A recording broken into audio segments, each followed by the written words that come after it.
Bueno, pues vamos a empezar ya, sin más entretenimiento. Ya sabéis que ponemos que empieza menos cuarto para empezar a las 8 más o menos puntuales, porque la gente tiene esta mala costumbre de impuntualidad. Bienvenidos a esta nueva temporada de Escépticos en el Pub. No estamos en un pub, pero seguimos siendo escépticos. Nos faltan las cervezas. En posteriores ediciones, depende de cómo nos asentemos en este local, nos han prometido que se nos dejarán una nevera. Si alguien está pensando, no, unas cervezas, solo nos quedamos en ellas. No, las tendremos, estamos todavía probando. Edición número 63 charlas ya. Ya tenemos una edad, dentro de poco nos jubilamos a los 65, ¿verdad, Juan? Hemos dicho que ya va a ser la última, que ahora la jubilación es a los 65. Bien, hoy hay un tema que es la posmodernidad. Me acuerdo en otra charla que dimos que se tocó tangencialmente el tema de la posmodernidad y dijo un oyente del público: bueno, pero es que esto, cuando discutes con alguien esto de la posmodernidad, nadie sabe ni lo que es, ni esto del relativismo, y tal. Y yo digo, sí, es verdad, que tú hablas con alguien que te está enseñando que la homeopatía tiene la misma validez que la medicina, no sabe nada de postulados posmodernos, pero sí que es verdad que hay una influencia del pensamiento posmoderno en muchas falacias que están en la base de estas pseudociencias y de estas críticas a la ciencia oficial. Y para hablarnos de este tema, pues muy interesante, tenemos aquí a Angelo Faste. Él es, él es filósofo, en el currículum que os he pasado ponía doctorado, tal como están las cosas. Esto se está grabando. Debería haberlo depositado hoy, creo que lo depositaré mañana. Bueno, yo, por si acaso, no Yo diré la nada. cámara, mi director, por favor, la última revisión. No diré nada, pues si acaso Ignacio Escolar está escuchando. Y entonces diremos señor de que es filósofo de la ciencia. Y a mí lo que más me interesa de él es que mantiene un blog que es La Tendencia de Hipatia, que muchos conocéis, un blog activo, en una época en que los blogs ya están en manos de las grandes corporaciones, que hay personas que individualmente pongan contenido, es algo de agradecer. Y además un blog muy polémico, con entradas no autocomplacientes, de ay, esto es así, sino metiendo caña a unos y a otros, lo cual también, en estos tiempos de corte política, es de agradecer. Y bueno, no quiero callar más y voy a leer.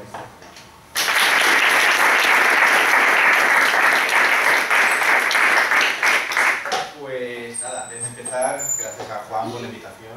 Fue hace ya 2 años que me invitasteis. Sí.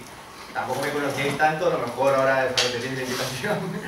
Pero nada, gracias. Gracias, no, también, o sea, por Y nada, también pues estoy muy contento de estar en Barcelona. Gracias también a una persona muy especial, si tenemos una cerveza en la mano habría que levantarla, que es Jordi, no está en mi cámara. Muchas gracias, Jordi, que es la persona que me ha sustituido hoy en el curro. Así que esto no sería posible sin Jordi, que es un gran compañero, mejor persona. Y un aplauso para Jordi, por favor.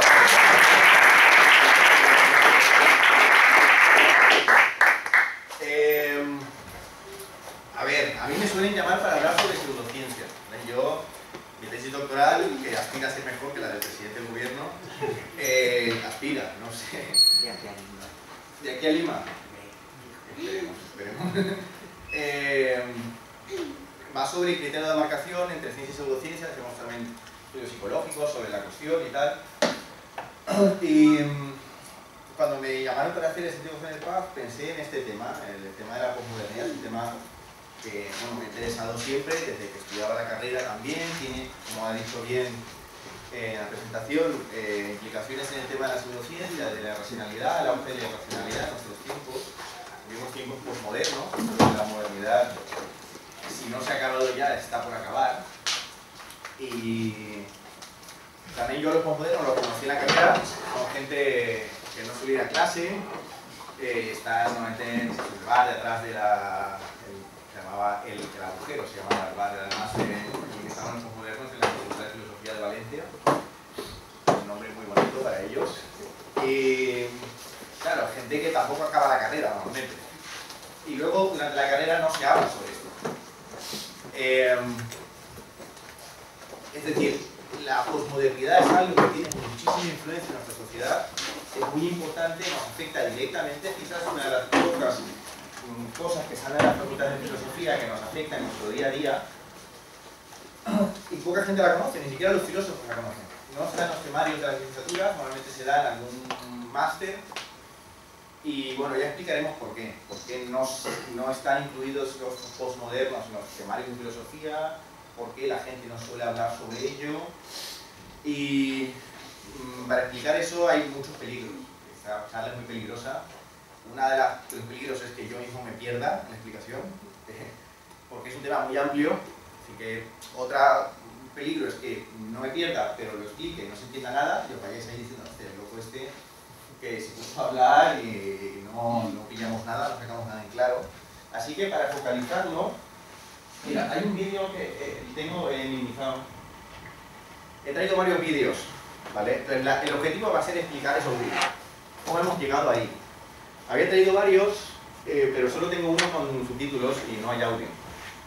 Y había uno de Beatriz Jimeno y creo que solo hay una cosa que peor que escuchar a Beatriz Jimeno, que es verla y no poderla escuchar. Y no sé si puedes poner el...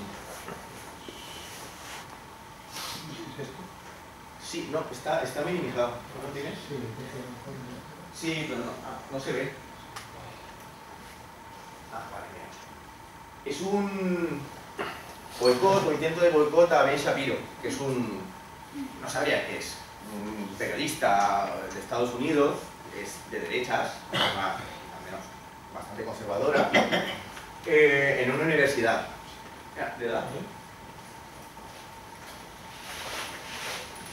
Sé que esto es muy malo para la cámara porque seguramente no se va a leer las... Pero bueno, él está dando su charla en la universidad, es algo que está pasando en las universidades hoy en día. Yo lo he visto en mi universidad, pasa aquí en Cataluña, ha pasado más, ha salido en los medios, de casos de boicots. Y bueno, él está hablando... ¿Sobre qué hablaba él? Era una charla justamente contra la posmodernidad. Vemos que aquí no vengan a hacer preguntas.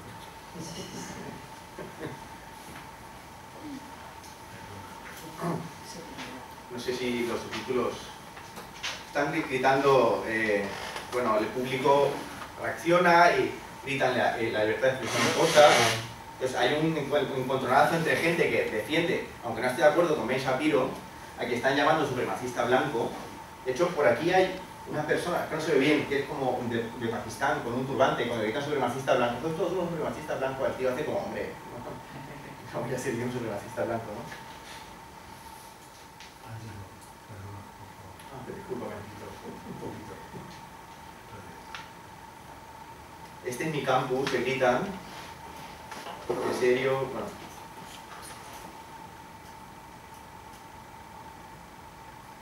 Así es como esto empieza, hay una amenaza, ¿no?, a él.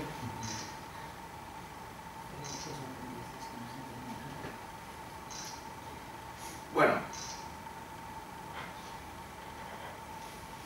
Él le dice, bueno, si queréis hay una ronda de preguntas al final, podéis formular vuestras preguntas. Bueno, al final boicotean la charla, gritan seguridad, seguridad. Y bueno, al fin es un... Si quieres...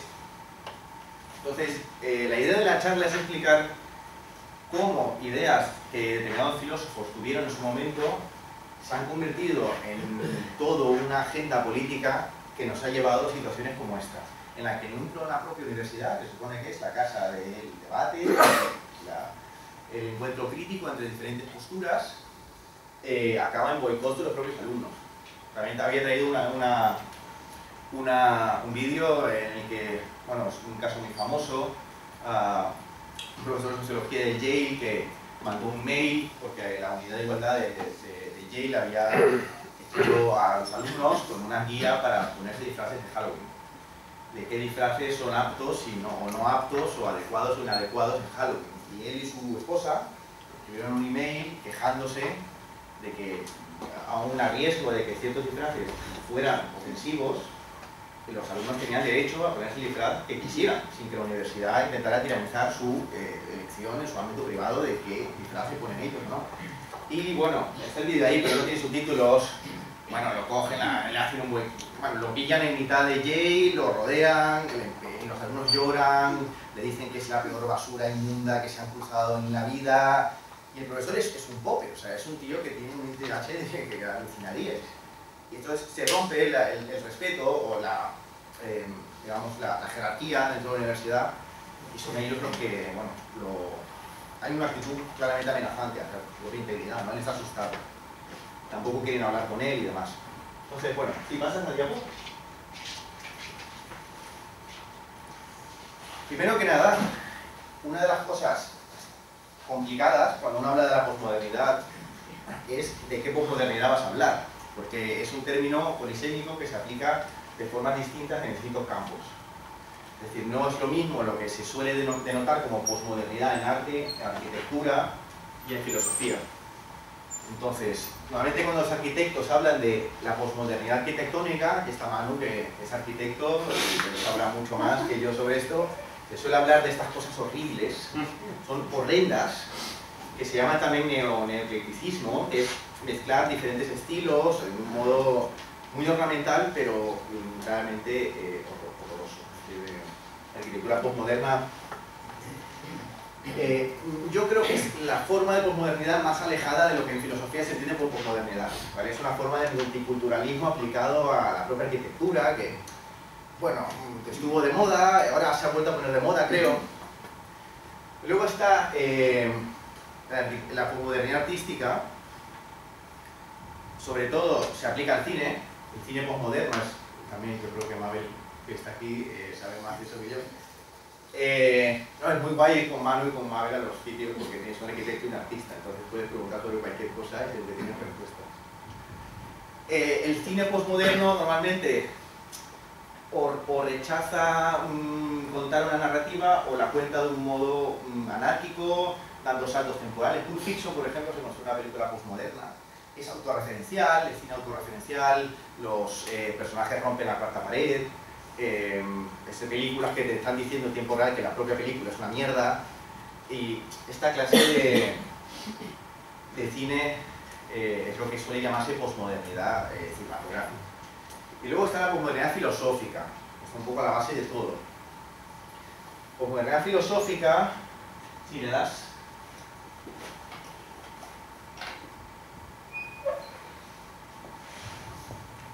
¿Queréis que haga un descanso a mitad? Porque yo he pensado en la charla para hacer un descanso. Pero como no hay birra, no tiene sentido hacer el descanso. Cada birra corta el sentido del vale. Yo había pensado primero, claro, si habías pensado en hacer una charla con el público borracho, ya te está. Ya estoy viendo que no reaccionan a los chistes que había preparado de modo.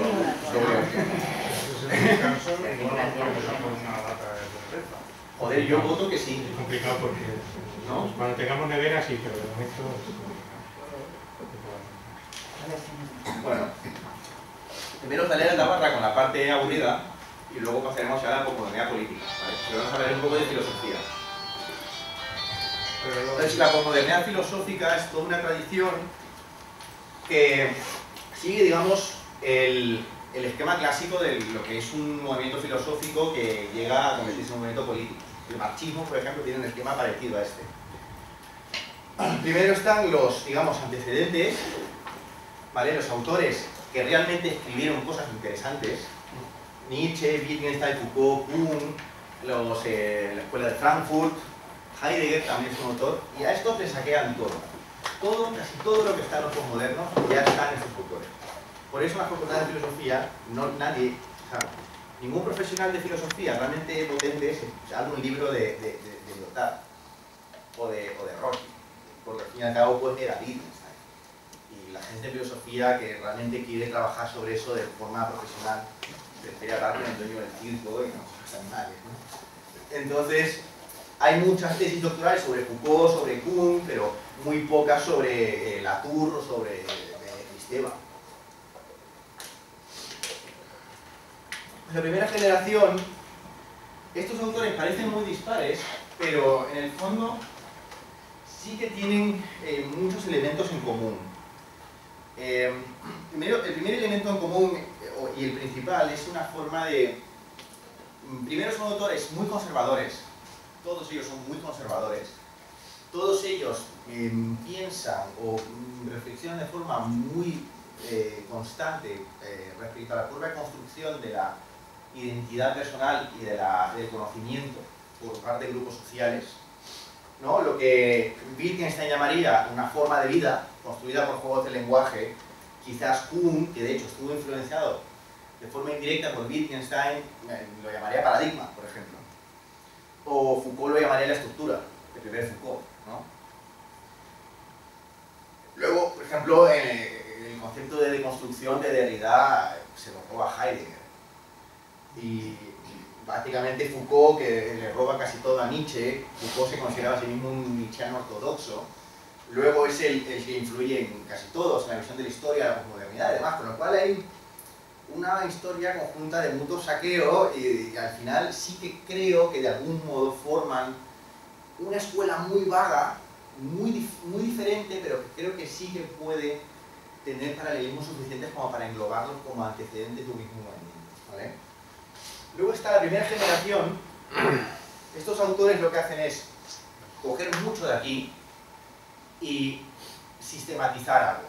Es decir, de autores que habían dicho cosas más o menos separadas, ellos lo cogen y forman un tipo de filosofía, ¿vale? Y Rorty se influye mucho por Wittgenstein, es un wittgensteiniano ortodoxo. Rorty también habla de formas de vida. Baudrillard podría hablar del hiperrealismo también, que es como la versión de... Sí que es un coñazo esto, pero es importante porque luego creo que sería importante, ¿vale? También empieza la obsesión con el poder, ¿vale? Si en estos autores el poder ya era importante, a través de Foucault se convierte en una obsesión, sobre todo en gente como Deleuze o el propio Foucault, ¿vale? El primer autor propiamente posmoderno es Lyotard, que escribe un libro que se llama La condición posmoderna, que se considera, digamos, el mito, bueno, el libro fundacional de la posmodernidad. Un autor que es un libro que le encarga el gobierno de Montreal. Él lo escribe y unos años después dice que el libro era una basura. Y se arrepiente. También es muy posmoderno eso, ¿no? Decir que tu propia obra es una basura y aún así seguirla defendiendo, ¿no? La ironía es uno de los pocos rasgos de la posmodernidad que unifica todas las formas de posmodernidad. La ironía autorreferencial, sobre todo la ironía respecto a las críticas que te podrían hacer. Es decir, la autorreferencia crítica entendida como ironía. ¿Cuál es una forma de evadir el diálogo crítico? No sé si me entendéis, ¿no? Si habéis visto el intermedio, pues básicamente lo que hace el intermedio es muy posmoderno, ¿no? Hay una sección de críticas al propio programa. Entonces dicen, bueno, ¿qué se dice en Twitter sobre mí, no, Wyoming? Dicen, no, dicen que eres, que tus análisis son una basura, Wyoming. Ah, ¿sí? ¿Sabes? Claro, en lugar de meterse a discutirlo, lo que hacen es ironizar sobre la propia crítica, ¿no? Luego está la segunda generación que toma lo de esta primera generación y lo aplica a casos concretos. Por ejemplo, los estudios postcoloniales, el género, que también es una de las formas más exitosas de posmodernidad, o la propia sociología de la ciencia. Hay una gente que se llama el programa Fuerte, unos sociólogos escoceses, Bloor, relacionados también con Latour, que aplican ideas postmodernas al análisis de la ciencia, ¿vale? La ciencia como un constructo social, ideologizado.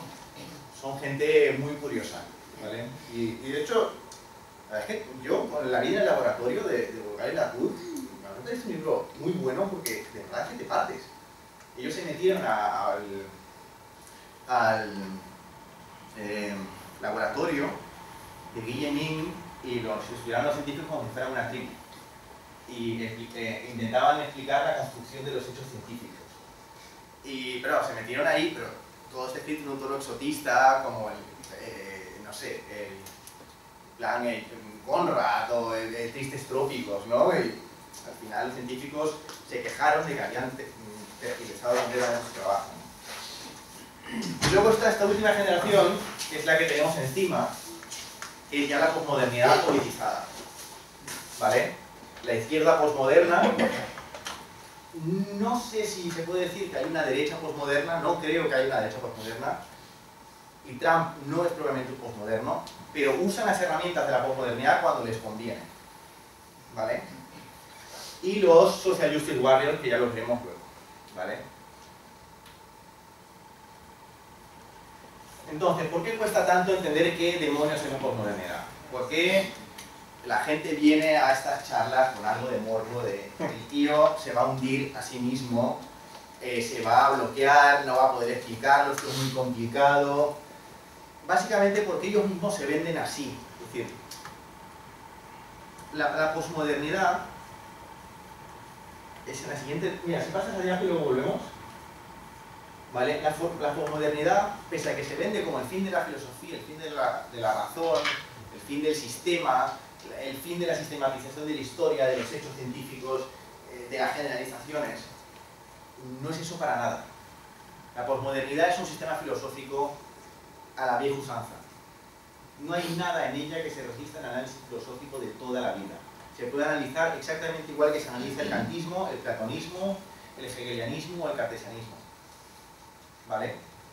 Tiene una historia que se plasma en una sociología, una visión de la historia, una epistemología, una ética, una política, es decir, es exactamente igual, es el típico sistema filosófico. Y lo realmente novedoso de la posmodernidad es cómo venden el sistema filosófico, la retórica que tienen. Eso sí que me parece brillante, haber entendido que a nivel de marketing es mejor vender un discurso inarticulado, pero bien digerible, que realmente vender un libro con la crítica de la razón pura. ¿No? Mira, si vuelves a la diapo, entonces, una es la trampa y la racionalidad, pensar que esto de entrada es irracional, que no se puede entender. La posmodernidad, los libros de los posmodernos. Por ejemplo, la gente piensa que cuando lee a Derrida, eso es inentendible. Es perfectamente entendible y es muy malo.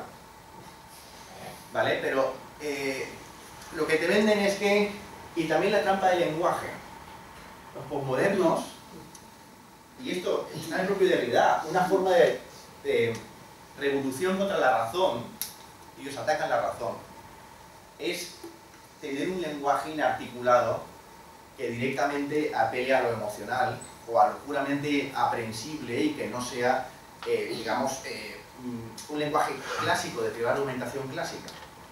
¿Vale? Ellos usan un lenguaje intrincado, de hecho están en esos estudios y formalizas las frases de muchos posmodernos, no sale nada. Son contradicciones lógicas, falta el complemento directo, no se entiende. Y esa es la clase de análisis que hace, por ejemplo, Sokal y Brickman en su libro. No sé si habéis leído Imposturas intelectuales. Ellos cogen textos de Lacan, de Kristeva, de Serres, y los analizan en base al lenguaje que usan, sobre todo denunciando el lenguaje pseudocientífico. Cuando Lacan dice que la topología de los penes es equivalente a la topología de los toros, usando de forma claramente negligente la topología, no tiene idea de matemáticas Lacan, ellos denuncian eso. Y ese es el juego que ellos quieren. Lo que los posmodernos quieren es que tú te quedes intentando descifrar qué demonios querían decir, en lugar de aceptar que lo que están diciendo es muy malo. Y luego la ambivalencia. Es muy difícil pensarles porque te están diciendo, es el palo y la zanahoria. Te están diciendo una cosa, pero por otro lado te están colando otra cosa. Entonces, esta ambivalencia lo convierte en un producto filosófico complicado de comprender. Porque a veces no te están diciendo lo que están leyendo. ¿Vale? ¿Qué es una charla tipo moderna como esta? Una charla tipo moderna de pensar la totalidad. Ha de hacer lo que hace la filosofía de toda la vida. Pensar la totalidad de la posmodernidad, encontrar el sistema de pensamiento y luego, una vez tengamos el sistema, ver que ese no es el mundo que todos querríamos tener. De hecho, creo que es el mundo que muy poca gente querría tener. Un mundo posmoderno es un mundo realmente lamentable, en el que la RP directamente no tendría ningún sentido existir. ¿Vale? Un mundo en el que el encuentro crítico directamente quedaría abolido por principios filosóficos. Y eso es lo que vamos a hacer en esta charla, ¿vale? Intentar ver cuál es ese sistema, en lugar de centrarnos en, hostia, mira qué tonterías decía Derrida, o mira esto de los peines de Lacan, ¿vale? ¿La pasas? Otra. Vale. En filosofía, la noción de sujeto es importante, ¿vale? Cuando un filósofo habla de sujeto, se suele referir al actor principal de su sistema filosófico. Por ejemplo, si el sujeto del anarquismo es la clase social, el sujeto del liberalismo es el individuo libre, autónomo, ¿no? Que hace contratos con otro sujeto. El sujeto de Kant son las categorías de la razón, ¿no? El sujeto en sí mismo es un fantasma, un sujeto fantasmal. ¿Quién es el sujeto de la posmodernidad? El sujeto de la posmodernidad es el colectivo. Es una filosofía explícita y abiertamente colectivista. ¿Vale? Para la posmodernidad el individuo no es importante, es irrelevante filosóficamente, como es irrelevante políticamente más adelante. ¿Quiénes son estos colectivos? Lesbianas, transexuales, colonialistas, cisgéneros, gays, árabes, hombres, blancos, pues una X ahí se me gordos, flacos, bajitos, ¿vale? Entonces, aquí hay muchos colectivos aquí sentados, ¿vale? Gente... Uy, a ver. Bueno, gente guapísima, gente muy fea, no voy a ver a nadie. Hay de todo, ¿vale? ¿Yo quién soy? Pues yo soy blanco, hetero, cisgénero, ¿qué más? ¿Qué quiere decir cisgénero? Por lo tanto, cisgénero es que te identificas con el género, con el sexo con el que has nacido. Es lo contrario a un transexual. ¿Vale? Claro, o sea, realmente... Claro, ¿qué sería? Pues, a ver, ¿cuál es el problema de estos colectivos? Que son completamente racionales. Es decir, las mujeres no son un colectivo, como los hombres no somos un colectivo. Los colectivos son los fans de Neil Young, de la Huerta Norte de Valencia. ¿Vale? ¿Qué quieren los fans de Neil Young de Moncada? O de Follos. Pues que Neil Young vaya a tocar a Follos. Tienen un objetivo común, a todos les gusta Neil Young. Escuchan el Zuma y se flipan. O sea, y puede haber un portavoz de los fans de Bruce Springsteen del Hospitalet. Pero puede haber un portavoz de los hombres. ¿Qué quieren los gays? ¿Cómo piensan las lesbianas? Pues no sé, habrá de todo. Es decir, cualquier intento de portavocía se convierte en una forma de tiranía respecto a la mayor parte del colectivo. A mí me sorprende cuando cierta gente sale a hablar en la tele en nombre de las mujeres. Es como imaginaros que mañana saliera Albert Rivera hablando en nombre de los hombres. Y dijera, no, es que los hombres pensamos que no, para un poquito el carro, ¿entiendes? Que, o sea, hay hombres para todo. Y luego también se solapa. Es decir, puede haber hombres... Puede ser negro y gay. Claro. ¿Vale? Es una forma de tribalismo muy cutre, muy amplia. ¿Y cuál es uno de los problemas máximos del tribalismo? ¿Dónde acaba la tribu? ¿Dónde empieza y dónde acaba? ¿Vale? ¿Quiénes son los vascos? ¿Los vascos que votan al PP son verdaderos vascos? ¿Las mujeres que no son feministas son verdaderas mujeres? ¿Vale? O sea, ¿quién pertenece al colectivo y quién no? ¿Qué es una mujer? Hay feministas antitransexuales que no creen que los transexuales realmente sean mujeres y les consideran que esquiroles, que caballos de Troya es patriarcado dentro del colectivo de mujeres. ¿Sabes? Es el colectivo como sujeto histórico. Pues ellos, las etiquetas, pero las etiquetas más absurdas. Yo soy un filósofo de la ciencia y no tengo problema con esa etiqueta. Y a lo mejor, pues, porque, bueno, es algo que he estudiado 10, 12 años de mi vida, he publicado sobre eso, pero que me digan, no, tú eres un hombre. Como, hombre, pues sí, pues no sé, como tú eres mujer, pues, no define nada. Entonces ellos piensan la historia como dinámicas entre estos colectivos. Las feministas piensan la historia entre la dinámica entre el patriarcado y las mujeres. Los anticolonialistas o los estudios coloniales piensan la historia entre colonialistas y colonizados, ¿vale? A ver, pero no es o sea, el movimiento feminista no es necesariamente posmoderno, existe desde siempre, y significa que la condición natural de la mujer no mola mucho, o sea, ¿no? Exactamente. Bueno, si tú acabas de decir como que el feminismo... Hay un feminismo posmoderno, No, sin duda. ¿Vale? Eso se ve dentro de las propias dinámicas del feminismo. Sí. Es decir, dentro del feminismo puedes encontrar posiciones completamente encontradas. Sí, ¿Vale? Entre las posmodernas, por ejemplo, feministas que conservadoras también las hay. feministas que tienen una visión de la maternidad tipo mamá gallina, y otras que dicen que la lactancia es un constructo social, Beatriz Jimeno, que antes en la Edad Media los bebés comían pienso para. ¿Sabes? Hay gente que piensa que la lactancia es un constructo social, la maternidad. ¿Sí? ¿Vale?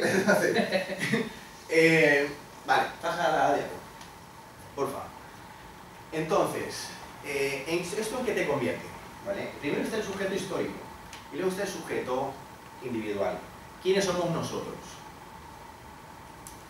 ¿Vale? Entonces, la posmodernidad, esto no está en todos los autores, pero creo que sí que es el sistema que más o menos han llegado a idear entre todos. Además de pensar en los colectivos, piensan en las dinámicas internas del colectivo, ¿vale? Entonces, los colectivos construyen su propia ética y su propio conocimiento, ¿vale? Por eso hay llamamientos a la ciencia queer. En Nautas, hace poco ha habido un llamamiento a la ciencia queer. ¿Cómo se llama? Armentía, Javier. Javier Armentía. Hizo una charla diciendo, hace falta una ciencia queer. Como si la ciencia queer fuera a ser diferente a la otra ciencia, a la que no es queer.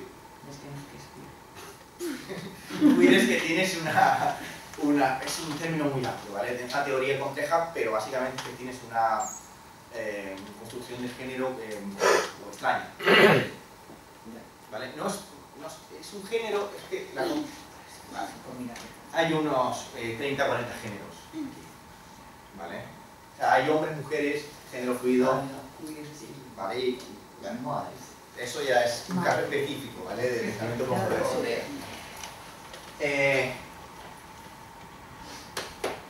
Vale. Esta construcción suele ser una construcción de tipo radical, ¿vale? Entonces, dentro de los colectivos hay casos de constructivismo. ¿Es esto una idea absurda? No. En principio hay muchas cosas que son constructos sociales. Este sitio es un constructo social.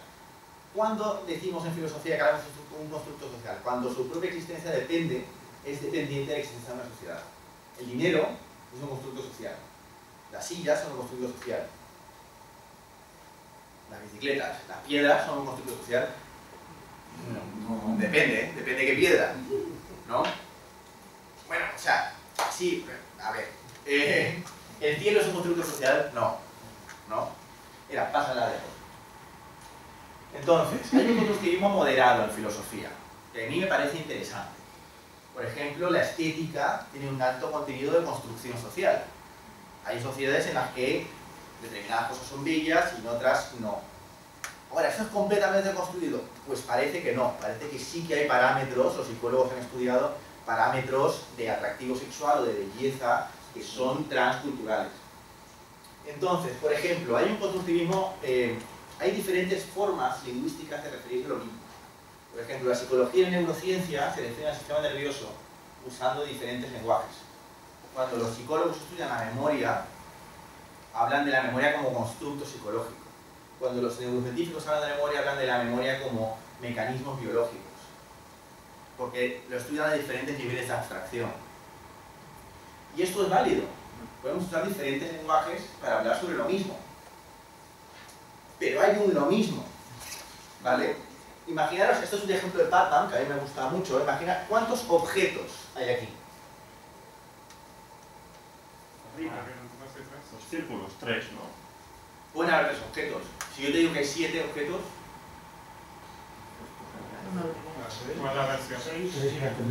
puede haber 7. Si yo defino objeto como círculos y sumas de círculos, hay 1, 2, 3, 4, 5, 6 y 7. Todo depende de cómo defina objeto. Y eso es convencional, es decir, ¿por qué considero que el cartel acaba donde acaba esto en lugar de seguir hasta aquí?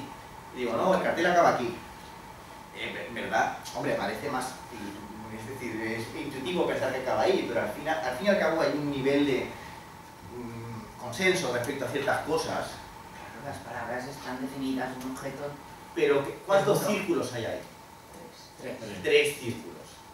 ¿Vale? Esto es lo que Boghossian llama constructivismo de corte molde cortagalletas. ¿vale? Es decir, yo puedo cortar y decir, vale, esto es un objeto, pero que hay 3 círculos ahí es un hecho objetivo. El dinero, bueno, ¿por qué los escoceses llevan falda y los españoles no, los hombres escoceses? Pues eso es un constructo social. No parece haber un gen de la falda, pero eso no quiere decir que todo lo femenino y todo lo masculino se haya construido, ¿vale? Hace poco hubo un Noax, esto es una trampa que se lanza en ciertas revistas en las que alguien envió un artículo absurdo sobre que los penes eran constructos sociales. En una revista postmoderna y se iba a publicar. Entonces, mira, dale ya siguiente, por favor. Entonces, el constructivismo puede llegar a radicalizarse, ¿vale? Supone llevar al extremo la clase de cosas que son construidas, ¿vale? El género. Los estudios de género actuales son marcadamente postmodernos o constructivistas radicales porque consideran que el género es independiente del sexo, si es que acaso aceptan que el sexo existe, ¿vale? Les da igual que haya una correlación casi de 1 a 1 entre el género al que uno se ascribe y el sexo con el que uno nace, lo cual es un hecho objetivo. La gente que nace con... hay niveles de sexo, es decir, hay un nivel cromosómico, gonadal, somático, luego está la orientación sexual, pero la gente que suele nacer con cromosomas XY suele considerarse hombre cuando es mayor, ¿vale? Y los gays son hombres, no dejan de ser hombres, es un tipo de orientación sexual y no pasa nada, ¿vale? Pero ellos lo llevan al extremo, ¿vale? Los trastornos mentales, ese es un caso de Foucault, por ejemplo. Para Foucault los trastornos mentales eran constructos sociales, una forma de aplastar la disidencia por parte del poder, ¿vale? Y analiza esto desde categorías dionisíacas de Nietzsche, y bueno, que en verdad el loco lo que pasa es que va contra la razón, y la razón es una imposición por parte del poder, y al final es una forma de frivolizar con el sufrimiento humano. Porque la gente que tiene trastornos mentales, lo primero que hace es sufrir mucho, ¿vale? Y decir a alguien que tiene depresión mayor y que no se puede levantar de la cama porque tiene esquizofrenia, que lo suyo es un constructo social, pues ya tienes que tenerlos bien puestos. Todo para que la familia no te persiga, que no te queda España para correr, ¿vale? Y por supuesto la ciencia. Es decir, si yo radicalizo el constructivismo, ¿qué pasa con la teoría de la evolución? Y con la relatividad, pues también es un constructo social. La relatividad, Kristeva, es un constructo social patriarcal, porque la velocidad de la luz es mayor y claramente es un símbolo fálico. Y esto lo dice directamente Kristeva, dice la ecuación de la relatividad E igual a mc cuadrado es una ecuación patriarcal. Es construida por los hombres blancos heteros. Y la teoría de la evolución, por supuesto, bueno, la teoría de la evolución, por supuesto, también es un constructo patriarcal, occidental y occidentalizante, normativo. Porque un Dios creador es mucho más... No, ellos dirían que otros colectivos pueden tener, por ejemplo, creo que Julie Kristeva también la que dice que la mecánica de sólidos es claramente patriarcal y la ciencia de la mujer debería ser la de mecánica de fluidos. Ya te imaginarás por qué. Lo dice directamente, es decir, la ciencia femenina ha de ser la mecánica de fluidos. Sí. ¿Con qué objetivo dicen todas estas cosas? Ya llegaremos al objetivo. Ya llegaremos a porque esta gente... ¿Qué esta pretende? gente... Pasar al objetivo ya llegamos a lo bueno. No, es que estoy bastante perplejo de estos ejemplos que ponen. Pero esto Todo ha existido esto que toda te la digo- vida, se llama comida de coco, o sea... Que se llama filosofía rara. Pero es decir... Sí, pero ya te digo que esto en la Facultad de Filosofía no se da. Esto es una cosa marginal de cuarta división que a nadie se le ocurra dirigir una tesis doctoral sobre esto y cuando hacen trabajos se Es hace así, sí, muchísimo. de que Es punto. ¿Sabes lo que En todas partes, mis amigos piensan así mucho. Claro, pues estoy descubriendo que son postmodernos. sí, son postmodernos. Pues manda huevos, porque son mayorcitos. Entonces, ¿cómo se consigue y ahora vamos al objetivo, ¿vale? Aquí, ¿por qué radicalizan tanto el constructivismo social? Porque el constructivismo, para relativizarlo, este esquema tiene que ser abolido. Aquí tenemos mujeres, queers y cristianos debatiendo en base a una teoría general de la racionalidad o de la adecuación empírica. Es Es decir, los queers, si es que existe eso, o las mujeres, si es que acaso existe eso, pueden decir misa, pero a lo mejor están equivocadas. ¿Vale? Dinamitan la posibilidad de decir estupideces. Y aíslan a los colectivos. Les quitan los espacios comunes. ¿Vale? Las sociedades ilustradas, modernas, se basan en hacer el hincapié en los espacios comunes que tenemos. Todos somos diferentes. Todos somos diferentes. Todos pensamos diferente, pero los espacios comunes que tenemos son tan grandes y tan difíciles de gestionar que hay que centrarse en eso. Seamos hombres, mujeres, negros, blancos. Al fin y al cabo, ahí fuera la calle es de todos. Y eso es muy difícil de gestionar porque todos somos distintos. Y ellos lo que hacen es aislarnos. Hombres contra mujeres, blancos contra negros, asiáticos contra... ¿Vale? Y eso lo hacen en base a dinamitar el background común que nos unifica. ¿Vale? Mira, dale. Entonces, el siguiente paso, ¿cuál es? Una determinada interpretación de la historia. Vale, hay colectivos, esos colectivos son constructivistas, construyen la ética, construyen el conocimiento, y la historia es la lucha salvaje e impía entre estos colectivos. La historia es guerra, como la verdad es guerra. Entonces, la historia sería la imposición de la verdad de unos colectivos sobre la verdad de otros colectivos. Y ellos interpretan la historia de este modo. ¿Vale? Todo, solo existe la razón instrumental. Como no existe la razón general, el que yo te pueda decir que no tienes razón en base a una teoría general de la argumentación, lo que hay es que yo voy a imponer mi verdad a ti, en base a aplastarte, al poder, ¿vale? Y esto es una visión radical de la historia. Evidentemente eso ha pasado, el esclavismo ha pasado, el colonialismo ha pasado, pero no siempre ha sido opresivo. O sea, no siempre las relaciones entre colectivos, entre personas, es opresiva. No siempre. Y sobre todo están obsesionados con la historia porque piensan que los colectivos se definen también históricamente. Sí. Una pregunta, ¿no es esto del polilogismo? ¿Polilogismo? En el sentido de que es la lógica de que cada colectivo social tiene su propia lógica, su propia visión del mundo y todo esto. No conocía el término, pero si significa eso, sí, sería un caso... Pero no, ese término no lo he manejado. Bueno, polilogismo es un concepto de una escuela económica particular al marxismo.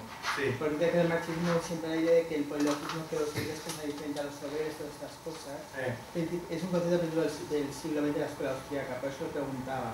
Porque eso es muy marxista en el fondo, lo de la verdad es... Por supuesto, el marxismo también sostiene esta visión radical de la historia, en la que la historia, los verdaderos hechos históricos son aquellos que suponen la muerte de uno de las clases sociales. La muerte de la nobleza, y ellos aspiran a la muerte del proletariado, de la burguesía. Y ellos piensan realmente que la historia es esto, la historia reciente es la opresión brutal y salvaje de la opresía sobre el proletariado. ¿Vale? ¿Quién es el proletariado? Pues ahí habría que preguntarle a Marx. A lo mejor no estaba tan bien definido. Y hoy en día la definición de proletariado de Marx sería muy difícil aplicarla al trabajador, por cuestiones ya técnicas. Entonces, mira, si le das... Vale, este sería...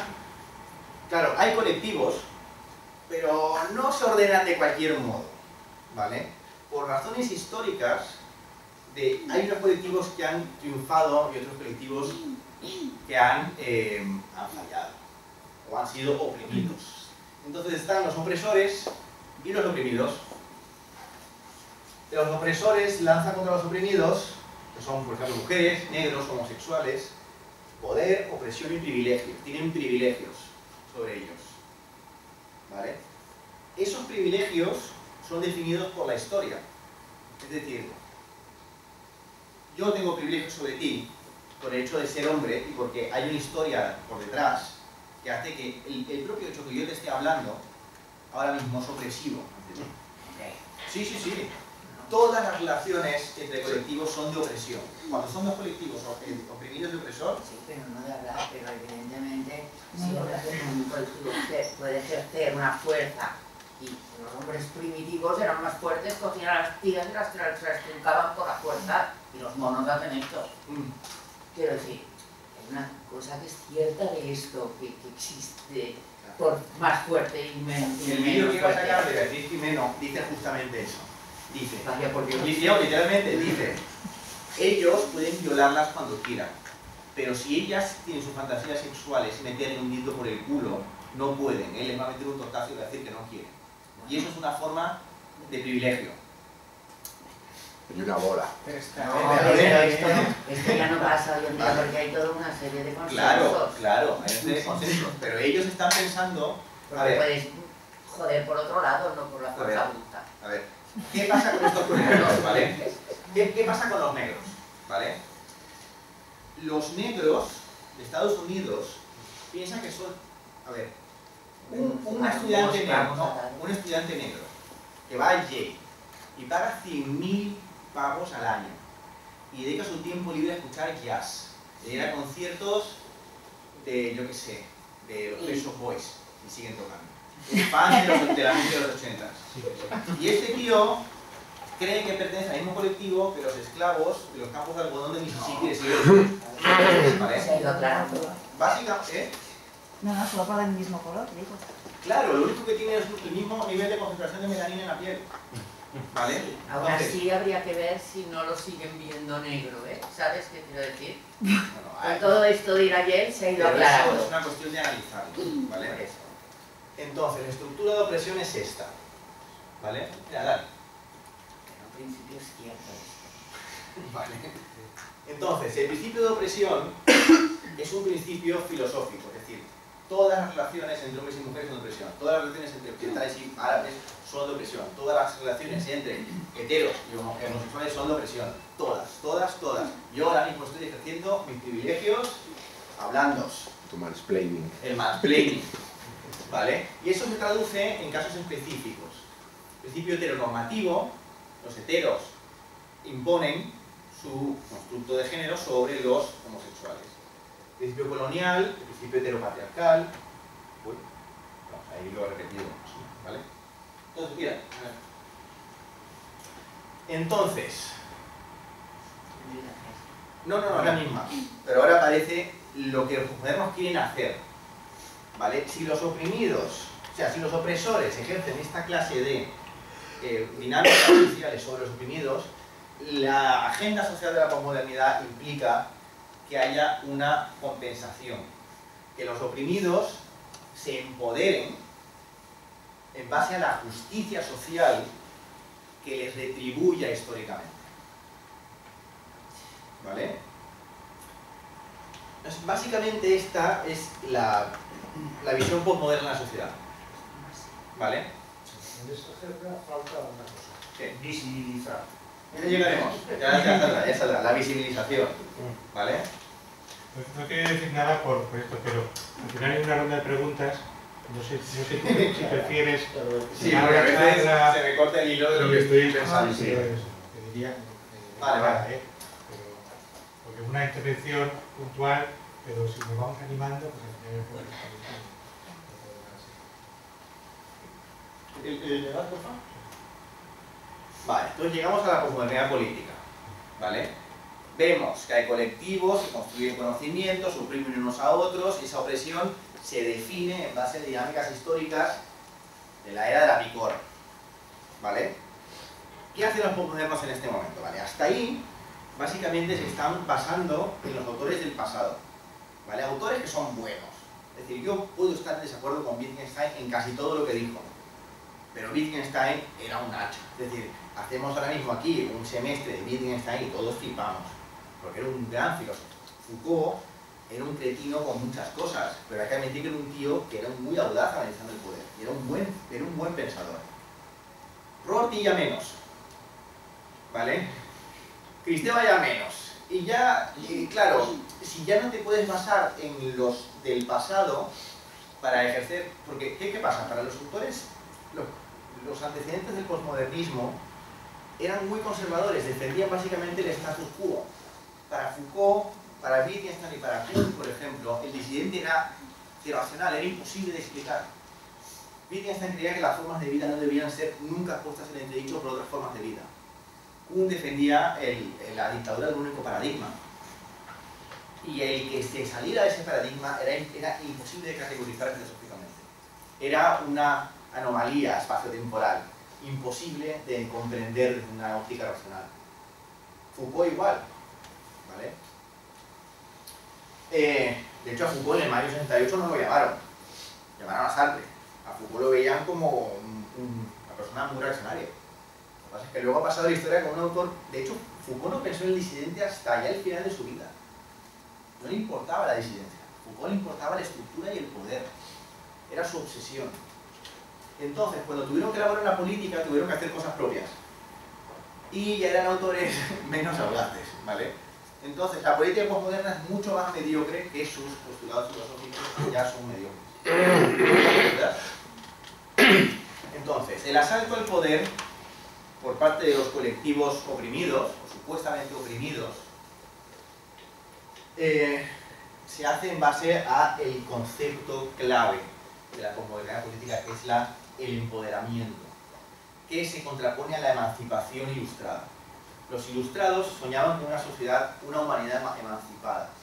La emancipación es definida por el diccionario de la Academia por la libertad de la patria potestad, de la tutela o de la servidumbre, liberarse de cualquier clase de subordinación o dependencia. Suponía que la humanidad entrara a la mayoría de edad, dejara de depender de poderes externos, como la Iglesia, y pensara por sí misma. ¿Vale? La emancipación es una gran responsabilidad. La emancipación supone una responsabilidad respecto a lo que uno aprende, que eso sea veraz, y también lo que uno hace con su conocimiento. Y también tiene una visión elitista, porque hay gente más emancipada y gente menos emancipada, hay gente más capaz de emanciparse y gente menos capaz de emanciparse. ¿Vale? El empoderamiento posmoderno significa hacer poderoso, fuerte un individuo o grupo social desfavorecido. Es decir, como estás oprimido, hemos de empoderarte, te hemos de dar el poder a ti y quitárselo a los que en teoría lo tienen ahora mismo. Te lo hemos de dar a ti y te lo han de quitar a mí. Tú te tienes que poner aquí y yo me tengo que sentar. ¿Vale? Eso sería que tú te empoderaras dentro de esta dinámica. Pues que yo, que soy un hombre hetero, dejara de hablar y que subiera aquí pues una persona de un colectivo oprimido. ¿Vale? Sí, son las mujeres que tienen que ser tantos en el gobierno, tantas tías como tíos. La discriminación positiva se basa en la idea del empoderamiento. Una chorrada. ¿Vale? En la facultad, por ejemplo, en mi universidad hay una obsesión porque en el rectorado hayan igual hombres y mujeres. ¿Vale? Mira, ¿te das? Entonces, esto, el empoderamiento, ¿cómo se consigue? Pues en base a lo que llaman políticas de la identidad. ¿Vale? La política deja de convertir